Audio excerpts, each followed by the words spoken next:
I'm very honored to be here, and I will talk about the developments in the DBCLS for past 10 or a bit more years.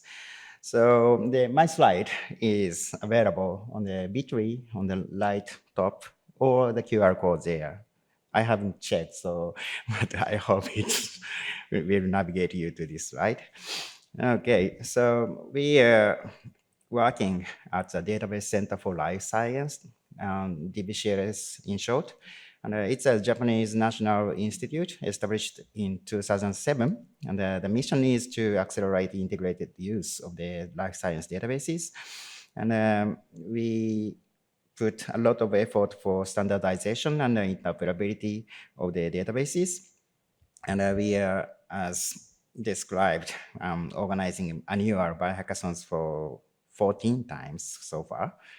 And there are still a lot of challenges like how to accelerate data science by using these accumulated knowledge graphs. But I believe the semantic web technology is the best implementation of the FAIR principles. And we can explore the synergy with new science technologies like genome graphs or machine learning or large language models, or even automated research workflows.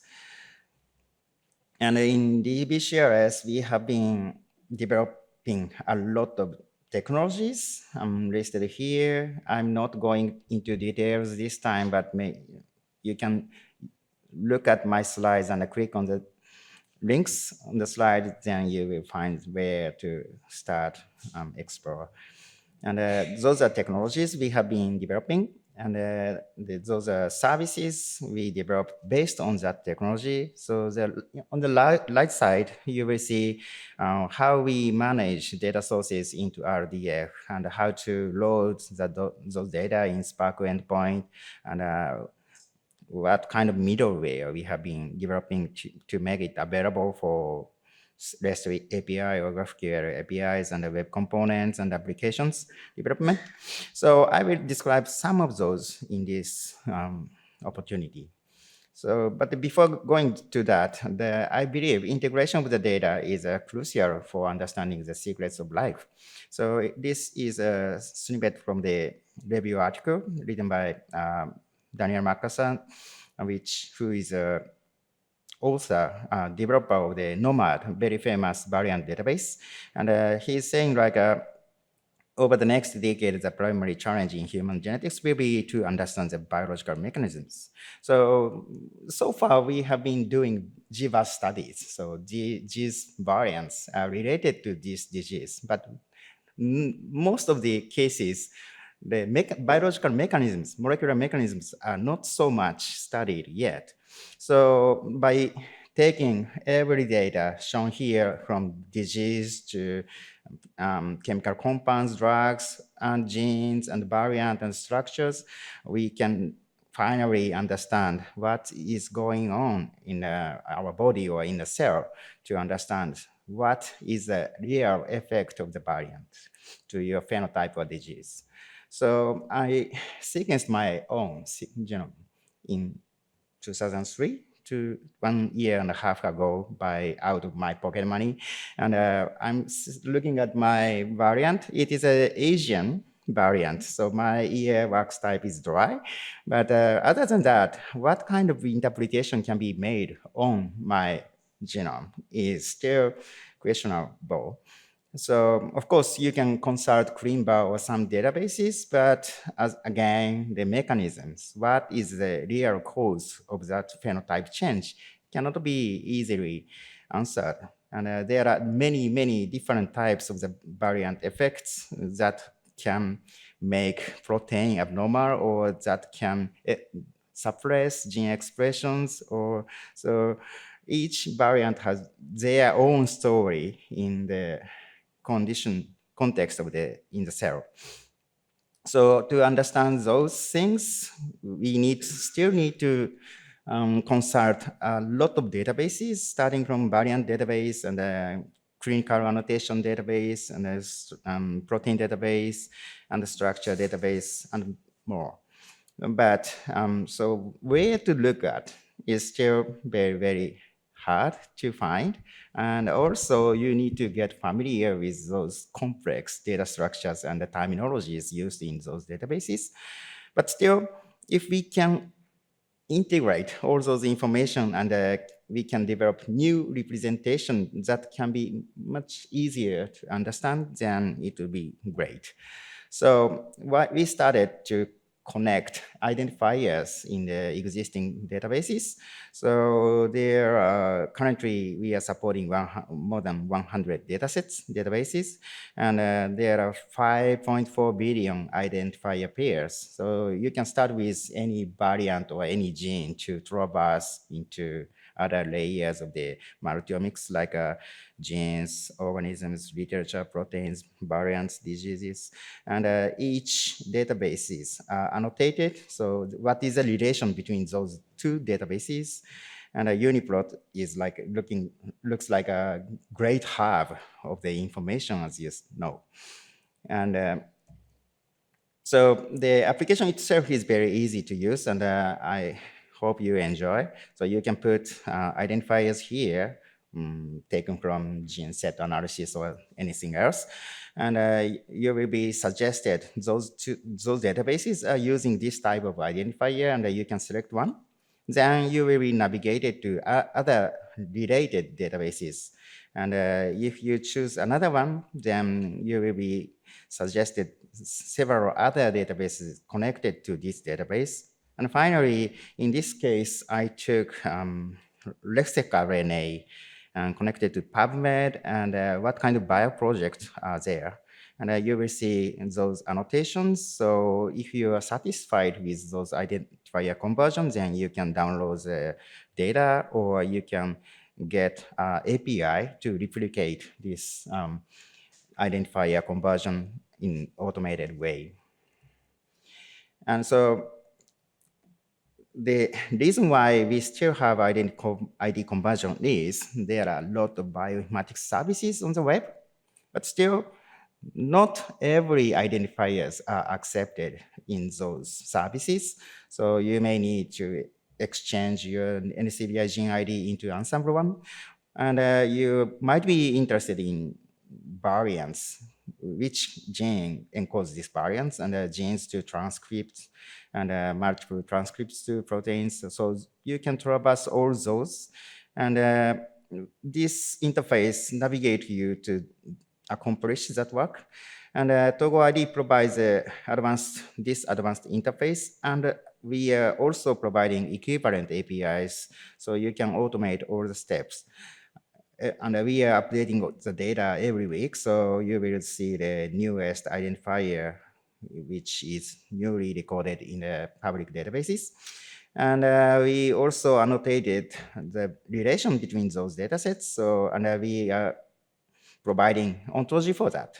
So you can hopefully easily understand what is this identifier conversion means in a biological context. And this is also an open source project, so you can contribute for adding new conversions between new database and your database or something like that.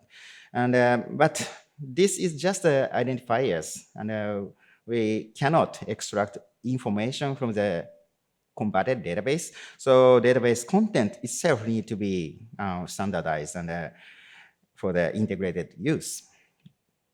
And Lincolnstein, 20 years or more ago, wrote a great paper, review paper, integrating biological databases.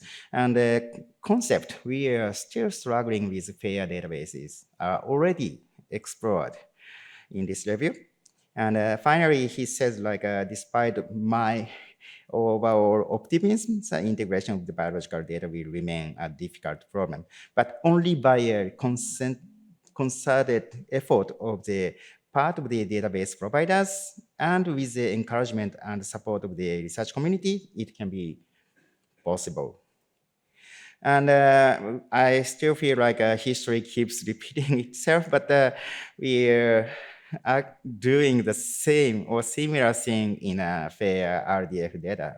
So we started to utilize the knowledge graph, semantic web RDF technology. And we started this in 2010. So, and the Uniprot RDF is already released at the time, and we are catching up for that. And I think I don't need to explain this slide, but we choose to use RDF at the time for integrating a number of databases. But of course, there are a lot of difficulties, so we need to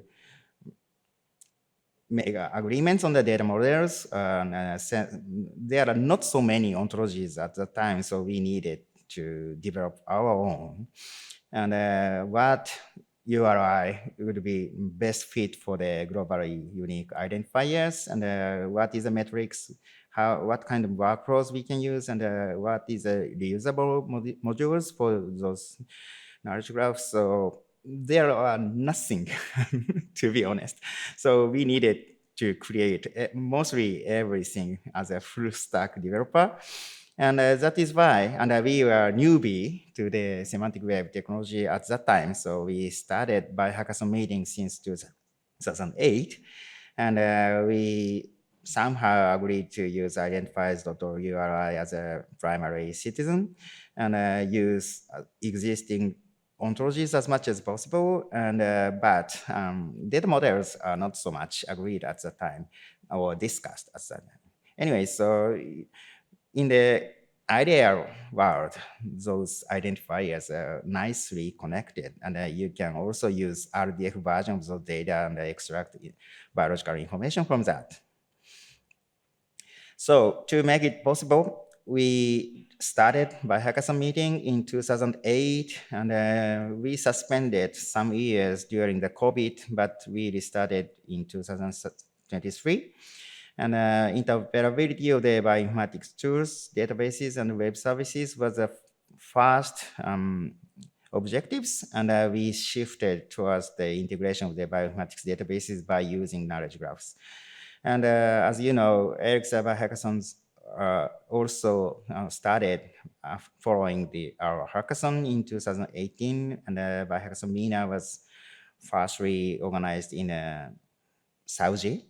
And SPARQL also coupled with the hackathon now. And we also started Med hackathon in Thailand. This is connecting Asian genomics researchers. So this is great because we can meet every year, and we can upgrade our knowledge and technologies. But I love this culture, but I would like to mention one thing. The biohackathon is not my invention. I was just invited to the first one in 2002. So I made a presentation of the BioRuby in both 2001, and I was invited by Yuan Bani to participate the first ever hackathon in 2002. In Arizona and Cape Town, and next year in Singapore. And my experience there was very great. So that is also why we started to organize the biohackathon meeting in Japan. So I thank them. Okay, so DBCLS biohackathon in Japan so far, we are accumulating about 100 participants every year, and within that, 30 are invited from overseas, and 70 are domestic researchers. And it's a one-week event, and we have a one-day workshop, and discussing about what kind of topics we can tackle during the week. And we have completely 5 days for coding, and half a day for final wrap-up. We can summarize the slides and the document that can be submitted to our own preprint server, bioarchive. The bioarchive is also a unique achievement. So we were publishing to the journals of the 1 week event report, but it takes 2 years or more. It is ridiculous, and it requires a lot of effort. And then we explore the possibility to use the bioarchive or those preprint server, but they doesn't accept those hackathon summary like a review. So that is why we started our own bioarchive preprint server. Anyways, we have a lot of outcomes like an international community network, and we improved the standardization and interoperabilities, and we developed a lot of open source softwares, and we also developed methods and ontologies, and the FAIR principle itself is one of the spin-off product of the biohackathon in 2015. So, and we developed RDF version of the life science databases, as shown in Mayumi's slide, and we are now covering those major bioinformatics databases from the gene sequences and genome sequences and annotations, and protein annotations and protein structures and compounds, gene expression and biosamples. And biomedical datasets are additional that Mayumi already described. And as Yasunori described, we are also dealing with glycom. And glycom is a great domain in life science. It is a future. And we are not so much knowing about that because we don't have any high throughput sequencers for glycans yet. But still, this community started to develop database by using RDF from scratch. So this is a first attempt to create the entire database, entire ecosystem, only purely depending on the RDF. And other omics data like proteomes and the pathways as terminologies are also incorporated in RDF portal. So Shuichi, sitting over there, is now maintaining this service in DBCLS, and we are now covering more than 60 databases. And the statistics shown on the website is a bit outdated. So to be honest, we have a bit more. And the number of entire triples are more than several hundreds of billions. And because of the capability of the batch also, we now have 8 to 10 instances of the virtual triple stores, but I hope maybe new technology like Clever can resolve this. So yeah, having everything in a single super fast endpoint is much more efficient to data retrieval.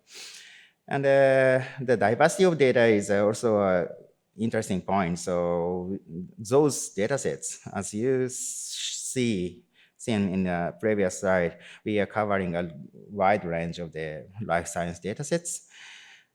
And infrastructure is kind of nightmare right now. But we are now collaborating with the National Institute of Genetics, which have a supercomputer system and which is now renewed, but hopefully by the end of this February. So we are going to use the new servers to make it high performance. Okay, so in each dataset, you will find very precise and detailed information. So in the UniProt case, they have 300 million proteins described, and in triples, they have more than 100 billions. And the data structure, I don't believe this covers everything, but it is very complex. So to extract the piece of information you are interested in, like EC number or gene ontology annotation or molecular weight or protein domains, then you need to look at the schema or data model to find and write SPARQL query. And in the International Nucleotide Sequence Database Collaboration, INSC is a combination of the DDBJ in Japan and NCBI US and MBBI Europe. And we are storing all the DNA sequences and annotations there. And we collaborate with DDBJ guys to convert all those 3 billion entries into RDF since 2013. And then there are about 40 billion triples. And this is a basic structure of the DDBJ GenBank entry. And this is a case of the PDB. so protein structure database. So PDBJ started. My colleague Akira Kinjo developed the RDF version of the PDBJ PDB entries, and they already published this achievement in 2011. So those top three major databases are firstly converted in RDF. So what we can do? So I will explain what we did in the later slide, but each database itself is great, but in combination, we can do a lot more. That is probably key. And also, the AlphaFold uses those experimentary data in AI learning to predict the protein structure of unknown ones. So those 200,000 protein structures are contributing to predict 200 million structures. So we are now providing essential data for life science in each database.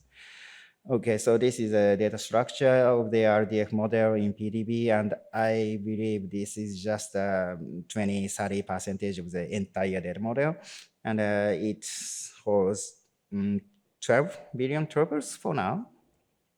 Okay, so by combining all those data in RDF, this is just a SPARQL endpoint. So you need to query and extract information to do some science.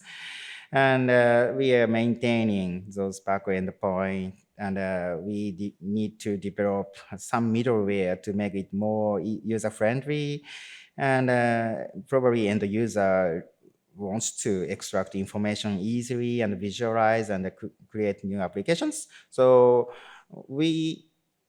what we did is to develop all those pieces of the ecosystem. So I hope biomaticians can propose the new science experiment, and the robots can resolve the and make a new data, and this can be incorporated in data sources, and we can make a loop of the biology. Anyways, I will describe some of those technologies we developed. So the first one is a SPARQL proxy. This one is very easy to understand. So not exposing the original implementation of the user interface of the Virtuoso or any other prefix stores, you can put SPARQL proxy in between user and the SPARQL endpoint. And this one can protect your endpoint, and this one can cache the SPARQL result. And so if the user executed the same query again and again, they will get the cached result very, very quickly. And so you can install on your own computer, or you can use Docker image to enable to protect your SPARQL endpoint. And also, we recently developed a mechanism called plugins. So, and you can develop your own plugins if you have any ideas. And the first use case is to rewrite URI prefixes. So user believes that UniProt identifier might be this, but actually in UniProt RDF, this URI prefix is used. So this is on-the-fly conversion and make the SPARQL query by using this URI and rewrite back the SPARQL query result to the end user. So maybe we can utilize this for translation from Japanese to English or something like that. So, and anything else can be implemented. So yeah, I hope you will bring new ideas.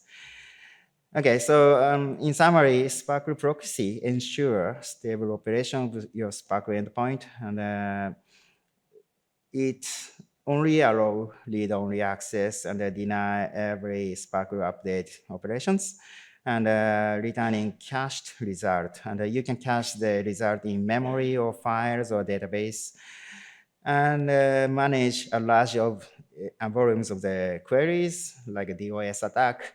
And this has a scheduler internally, and so depending on the configuration, but not more than 20 queries are executed at once at the backend SPARQL endpoint. Okay, so let's move on to the next product that is called SPARQList. This is transforming SPARQL into a SPARQL endpoint into a reusable REST API endpoint. So this is something like a GIST on GitHub for SPARQL. And also SPARQL proxy,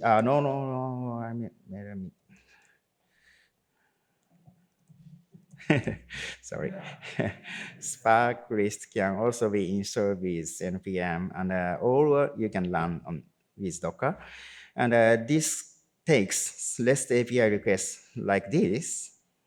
So you don't need to construct long SPARQL queries, but you can reuse the API and execute the SPARQL query written in the API definition. And this SPARQList executes the SPARQL query and write back the result or transforms the result in JSON or any other format like text to the end user or application. And you can also fetch external resources from APIs or URLs.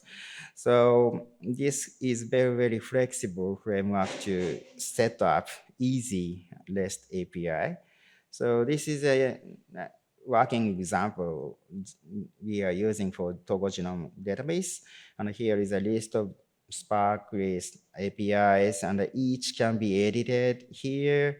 And when you save it, then you will have a nice query interface, and you can execute, or you can change parameters here, and you can see the response, or you can see the trace for debugging. And the API definition itself is very easy. It's written in a Markdown format. And a Markdown file is stored in a SPARQList server, so you can copy or rsync, or maybe you can git commit to your repository. And you can describe the title and the functionality of this API, and you can define some parameters to take, like a gene identifier or something like that. And you can define SPARQL endpoint here. Then you can write the actual SPARQL query here, and you can utilize this parameter value in a handlebars format here. And the result of this SPARQL query can be stored if you put variable name here, and this can be captured in the optional section. And so you can convert the SPARQL result into JSON or into text or into HTML or anything else when you carefully code the transformation function here. So this enabled us to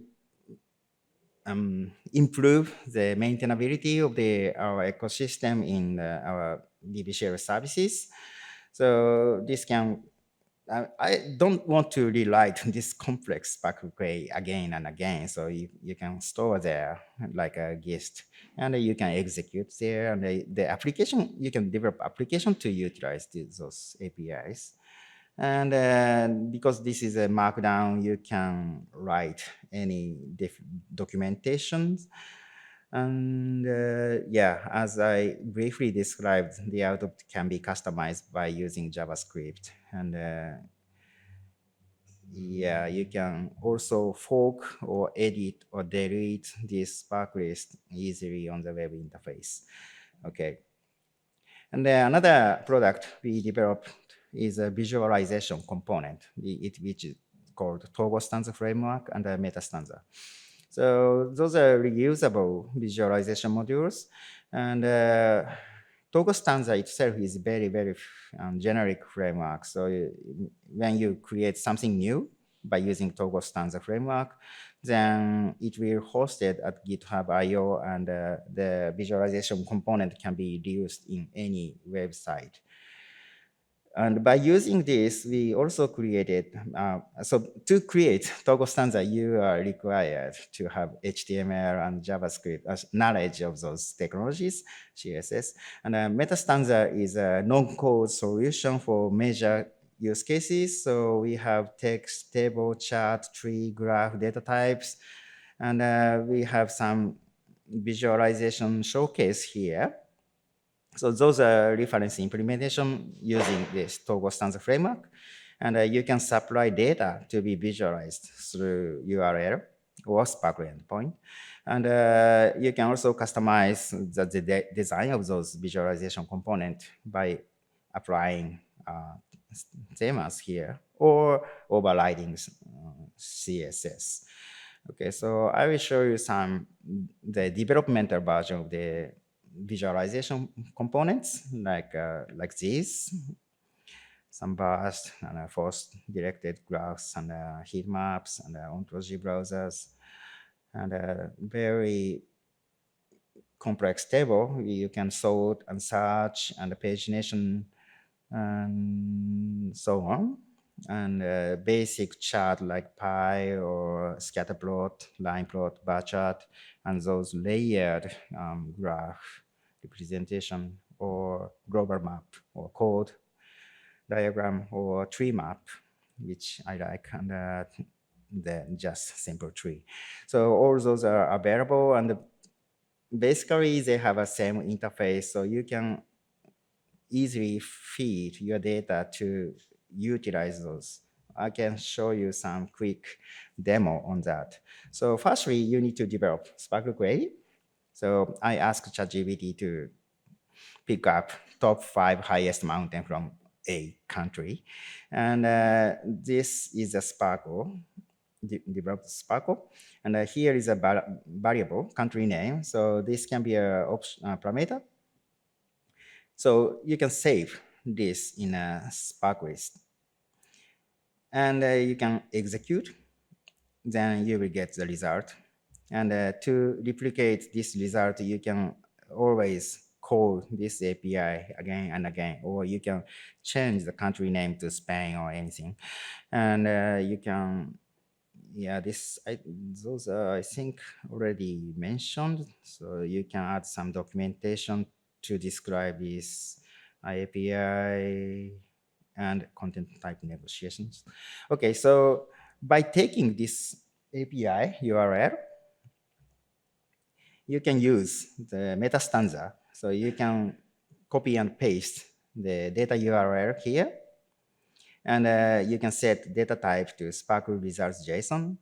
And if you want to customize the table column, table headers, then you can do that. And in bar chart, you can do the same thing, and you can define what SPARQL query variable should map to the x-axis and the y-axis. So, and you can modify the design and the colors or anything on this configuration page. And finally, if you are satisfied, you can just click this button, copy to clipboard, then open your HTML and put the snippet generated here.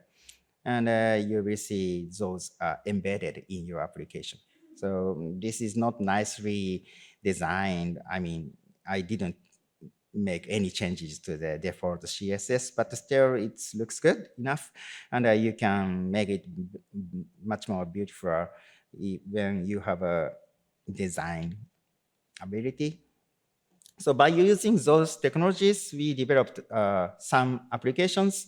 So the first one I created 10 years ago is Togo Genome. So we were still in doubt that RDF technology is capable for developing a genome database, which covers 20,000 species, and each species have thousands to several thousand of the genes. So we extracted the information from Uniplot and LexSec RDF. Actually, LexSec RDF we created by our own, and the taxonomy ontology and the environment ontologies, phenotypes and mediums, strains, and the pathogenicity. We integrated all those interesting informations. And we also used RDF data model to describe this is a first exon and this is a second exon and type all those things by using sequence ontology. And this is a data updating flow. So we take several data sources and integrate in a RDF and make a SPARQL query. And now it is served as a SPARQL list and visualized on the website. Oh, I forget to put my website screenshot. Anyways, so you will see the similar one in the next application. So we developed ontologies to integrate RDF data, and we used further ontology, which we developed with Java several years ago. And by using the semantic web technology, we are, how to say, semantic technology enabled us to use faceted search. So you can narrow down the set of genes by selecting the environment of the microorganisms, or you can find any set of genes by using the protein domains or something like that. And you can also do comparative genomics. So those are, yeah, so those applications are described in my paper on the Togo genome and Togo stanza. So if you are interested, please refer to that. And by taking human subset of the Togo genome database, we created a TogoBar, which is an integrated Japanese genomic variation database. And even in Japan, we have a lot of institutions which produces a lot of variants. And how to integrate all those things like a nomad project, and how to annotate them in a clinical way like Crimba. So we converted or extracted the essential information, public information, open information from those data sets, and we constructed TogoBar. So this is a user interface. You can search any variant, and you can see the pathogenicity predictions, or you can narrow down the variants in genes or coding regions, or any the consequence of the location. And you will see the variant annotation and variant frequency in different populations. And also you will see the where on the protein structure the variant is located. So all those informations are integrated in a TogoBar by using the knowledge graphs. And yeah, we are so satisfied to this architecture allowed us to integrate new database more easily. But still, this is not sufficient to interpret my own variants. But as we are going in a good way, I believe. And again, each visualization component on those Togo genome or TogoBar website web components. So you can reuse any parts by taking a snippet. So when you click on the information button here, you can copy HTML snippet to clipboard. That gives you this. And you can copy and paste to your web application, and you can just modify the parameters by using JavaScript or something like that. So all those nicely designed visualization components can be reused. And in Togo genome, we are providing a lot of visualization taken from UniProt. So suppose you have a single page of the UniProt, but if you want to take some subset of those in your application to see the protein annotation, then it is possible by using the Togo stanza embedded in a Togo genome database. Okay. So not only that, we also think about explored the possibility to integrated use of the life science data. So because in RDF portal, we have a lot of different categories of the bio life science databases, and those are connected to each other. So how to overview the entire structure of the life science data was my initial question. So those greens are parameters for gene annotations, and Those might be protein annotations and those compound and those diseases and variants. So by combining those as a facet search query interface, you will be navigated to extract the essential information as a tabular format. And there are a lot of possibilities that you can extract from the gene database or protein database or structure database. And so by combining those things, you can hopefully interpret the data. So if you put the gene identifiers here, like in Togo ID, then you will see which attributes are commonly annotated to the set of the identifiers of genes or compound or anything supported here. And if this is successful, then you will make some hypotheses for your paper.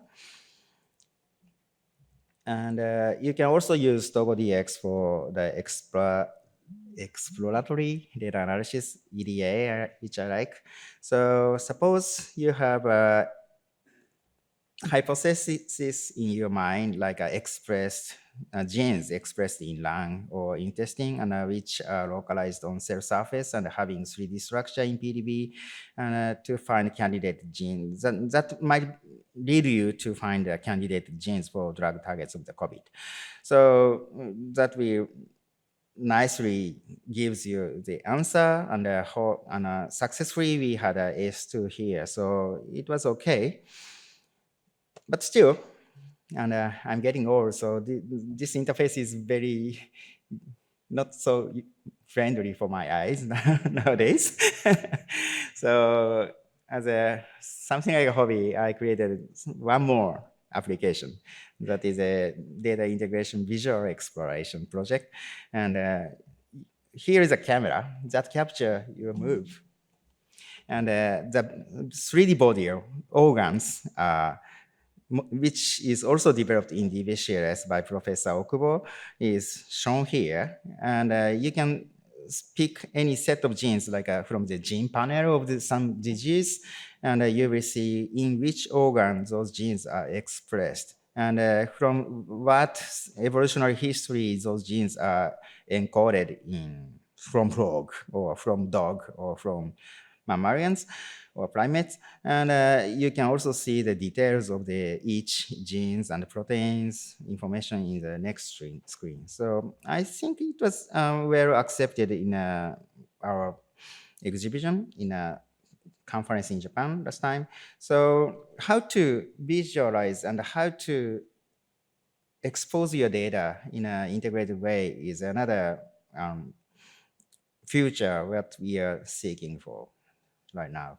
And to my impression, the understanding of genomes and the personal genomics are not so much well understood by ordinary people like my mother or my children. So if the scientific museums have this kind of presentation nicely, then the possibility of utilizing those data to understand your phenotype or your grandmother's disease can be improved. So I would like to do the data science itself and exhibition. Okay, so anyway, so modular database architecture was a key to the innovation, I believe. So with the reusable modular database architecture like triples or visualization components, user can extract any subset of the information for analysis, or you can create new application very easily by borrowing the existing components.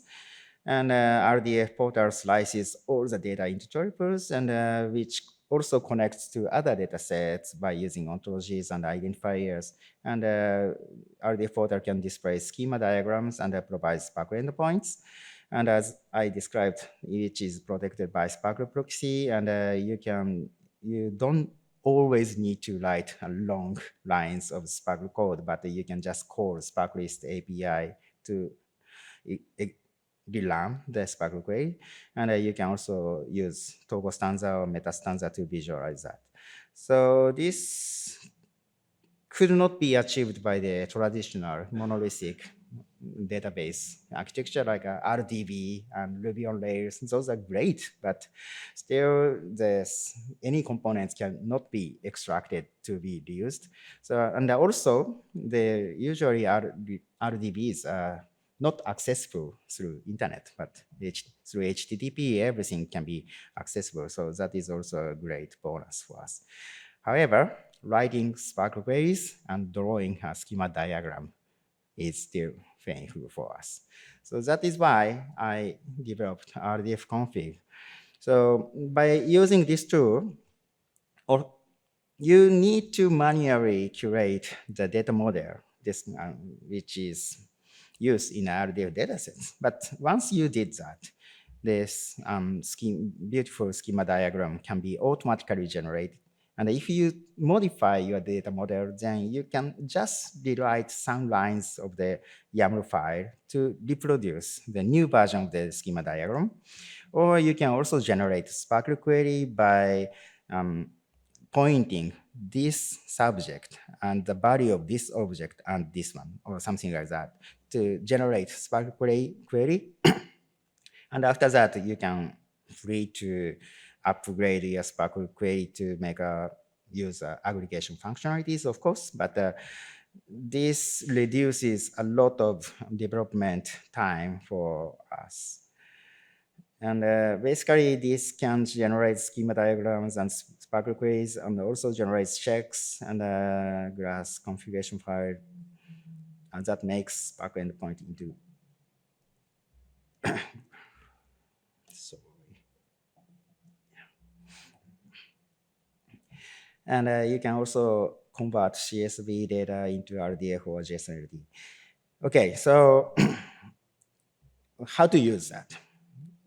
I believe everyone have Ruby in your Mac at least. And you can git clone the RDF config and bundle install will install all the library depending on. So you can generate a schema diagram by specifying configuration for uniplot to, many typos. Nested tree structure as a SVG. And you can generate SPARQL query by picking up uniplot URI and its mnemonic and gene ontology annotations.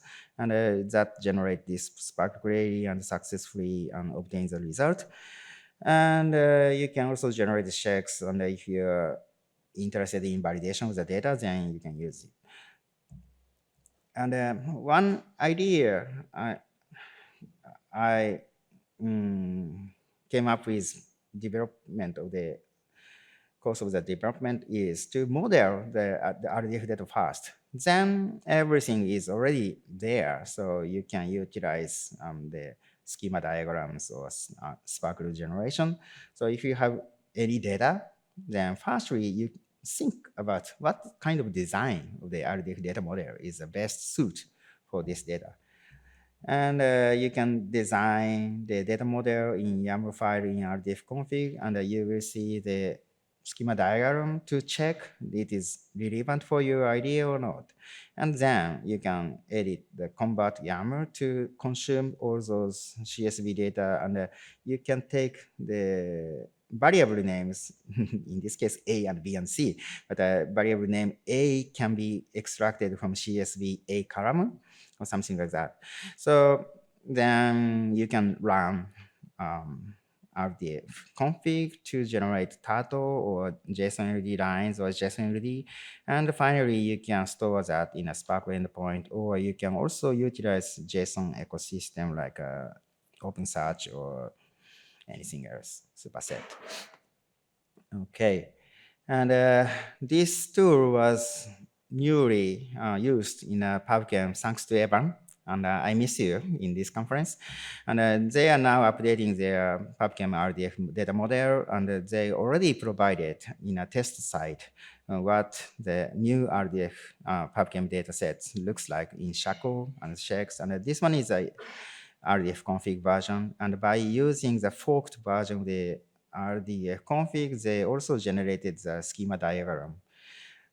I don't like those colors, but probably this is a US guys' favorites, like how to say, the cakes in Easter days or something like that. Anyways, okay, so again, the data model itself is a key on how to extract the information you need. And this is a screenshot of the one single protein from UniProt, and the corresponding YAML file is like several hundreds of lines, and the generated schema diagram is more than this. But you can specify which components you need to for your analysis, and then you will get SPARQL query automatically generated.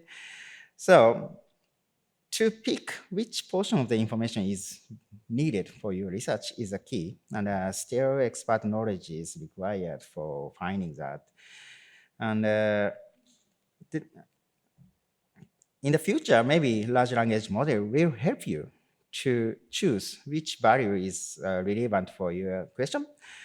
And but the description of the database or data model is difficult for humans, then it is also difficult for large language models. So not attention, but a description is all you need. How to annotate the data model in a natural language that can be consumed by large language models is my current concern. Okay, so and there are a lot of data model standards like a SHACL or SHEX or Void or LinkML or my RDF config. Those has a similarities and some differences in the purpose. And but we decided to consume all these others converted to be RDF config modifier. So you can still use those functionalities, and you can also utilize the functionalities in RDF config.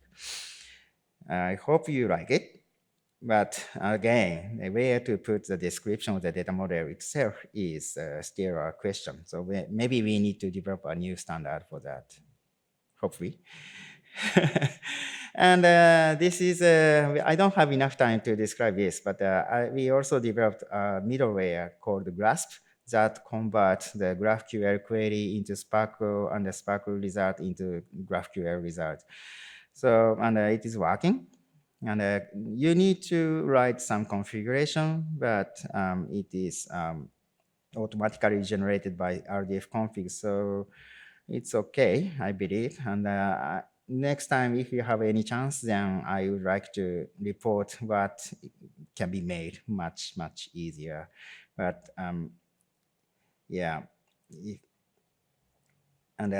anyway, I may skip this slide, but yeah, understanding the RDF data model is very complex, but if the curator annotate the essential portion of the RDF data model in GraphQL query, and then user can just send the GraphQL query to extract the information. So I believe the application development will be much, much easier, and each GraphQL types can be interconnected, so you can traverse from UniProt to PDB and anything else, ideally, yes. Okay, so let me summarize my talk. So I started my career by developing KEGG pathways. So I was assigned to develop cell cycle pathways. So I needed to read textbooks, reviews, and papers. I wanted to have ChatGPT at the time, but and I found many genes related to cancers, and I have homologs in viruses and something like that. And overlaying the gene expression of the humans or yeast were really interesting to see, because this is cell cycle, so it is expression is dynamically changing the pathways. I think this is one of the pathway data, and to utilize those network information, I started to develop BioRuby, so that KEGG was not supported in BioPar or BioPython at that time. And another graph is that, oops. Yeah. Just read this. as I described, we had put a lot of effort to integrate and utilize the RDF data, but there are a lot of things to do yet. So we will improve the data coverage and RDF config comprehensiveness and more functionalities in visualization modules, or what GraphQL endpoint, large language model supports. And finally, we will also need to develop a primary database that is accepting user submission. And how to handle that in a RDF layer is not so much explored in DBCLS. So I will do that. And pendulum graph analysis and multi-omics data integration is also a future work. And I would like to show more nicer exploratory data analysis environment for data science. And the third graphs is genome graphs. Pendulum graphs is not a new technology. It's more than 10 years, but I'm really, really interested in that. Nowadays, we have long-read sequences, and we have a lot of near T2T individual haplotypes. And when you combine all those chromosomes into graphs, you will find a lot of structural variations.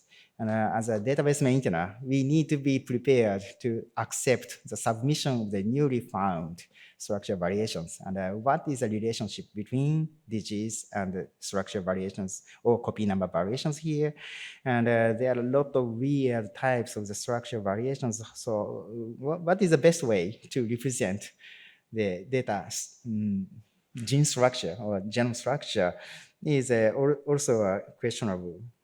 So how to identify, how to classify, and how to annotate those, and how to visualize those is also key. So all those three pathways and knowledge graphs and genome graphs are kind of like my research career.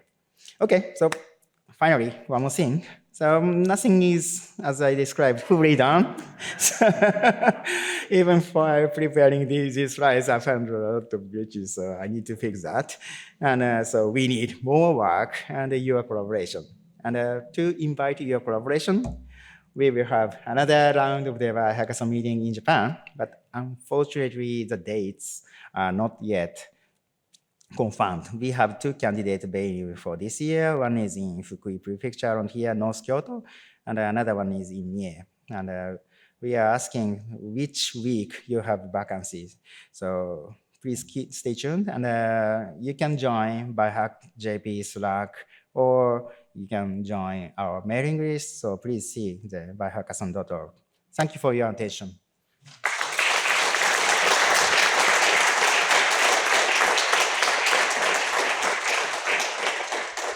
Amazing to see so many things together in one talk. Thank you. I was wondering if you could talk about the inspiration behind the integrated visual experience or the immersive data exploration, because it seems like very different than a lot of the other work that's been done. And so I was curious if you could talk a little bit more about that. Yeah, thank you for the question. But at the same time, I don't have clear answer. But the Professor Okubo developed very, very precise anatomy of the data model, 3D data model in our institute. And we were struggling with how to utilize that.